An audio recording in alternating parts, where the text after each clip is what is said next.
quando eu comecei a ter vícios de pornografia. Aquilo me consumia, me matava, porque eu era um pregador do evangelho. Sim. E como começou? Porque muita gente fala, né? Vai começando de leve, a gente acha, isso aqui não tem problema, eu vou ver aqui, quando vê já está envolvido. Começou na escola. Então, Começou na escola quando amigos falaram sobre a respeito disso. Eu nunca tinha ouvido isso. Eu sempre preguei. E aí a curiosidade de saber do que esses meninos estavam falando. E foi exatamente aí que começou. E que se torna uma cadeia. Um abismo chama outro abismo. sim. E mesmo entendendo da palavra de Deus, aquilo não te causava um conflito? Causa conflito. E é por isso que eu disse e eu repito. Não basta saber do evangelho só para pregar. Tem que saber para viver. Porque enquanto o evangelho não se tornar uma prática dentro de mim, eu vou saber falar muito bem dele, mas eu não vou viver ele. Então, mas quando não há confissão, não há liberdade. Sim. E a vergonha de confessar, e a vergonha de acontecer, e eu tinha medo de confessar e ficar sem pregar, porque tinha a disciplina. Sim.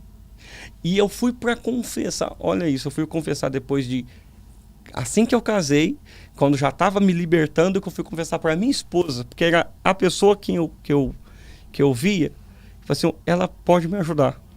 E eu glorifico a Deus pela minha esposa, porque ela entendeu que não era uma situação sobre ela.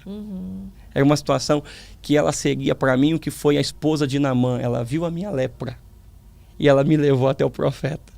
Amém. Ao invés de me expulsar e falar não, porque eu creio no que Deus tem na vida dele.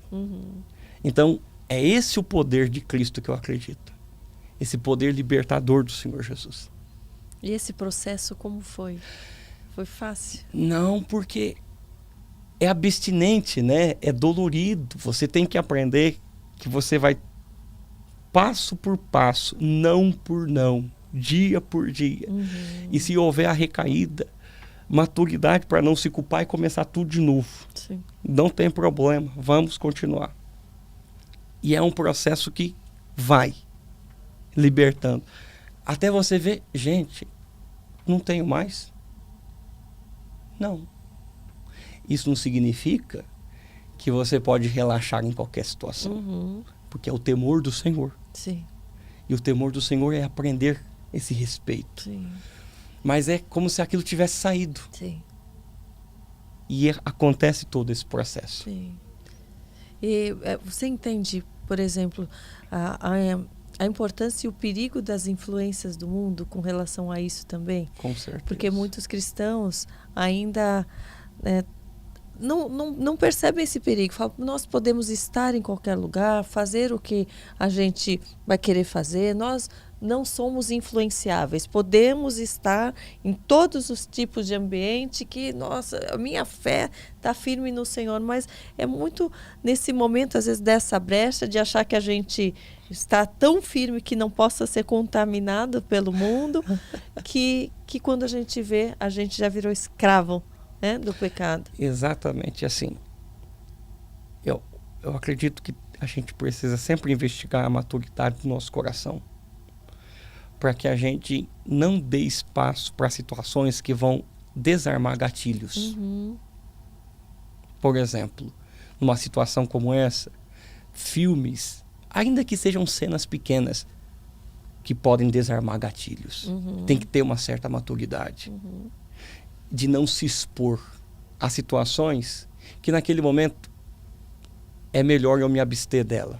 Então, tem uma grande influência do que está à nossa volta.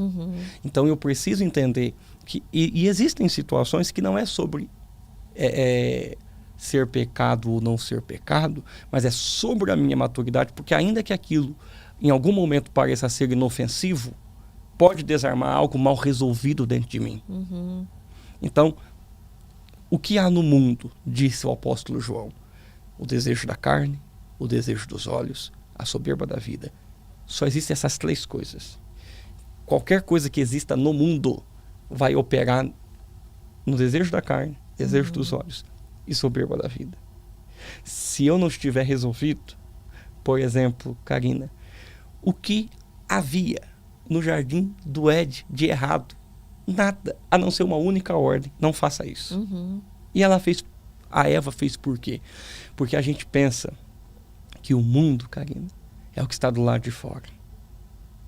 Mas o grande segredo em vencer o mundo é começar a vencer o que está aqui dentro, mal resolvido.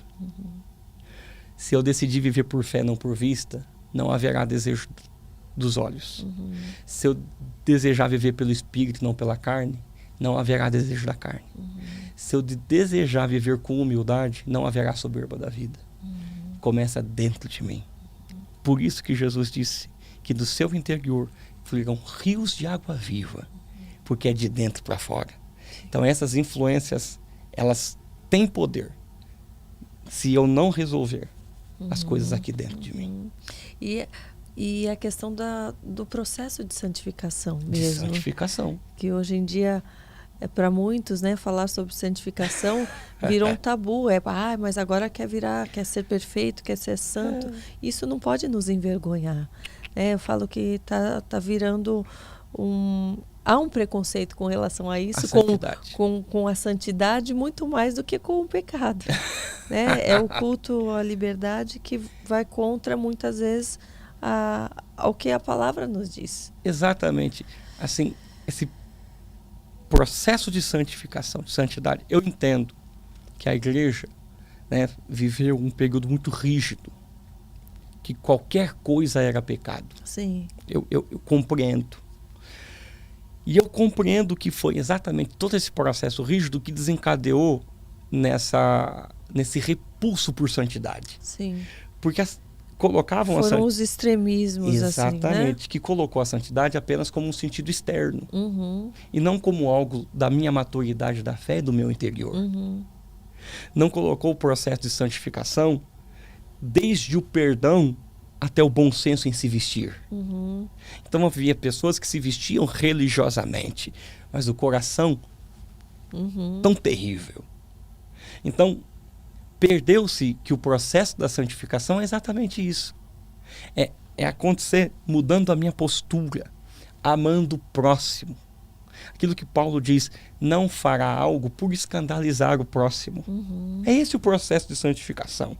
De viver em Cristo para mim e em Cristo para o outro. Sim. Não apenas aquilo que eu acho que eu tenho que ser, mas o outro vai ver Cristo em minha vida, verá Jesus em mim. Isso o escandaliza? Sim.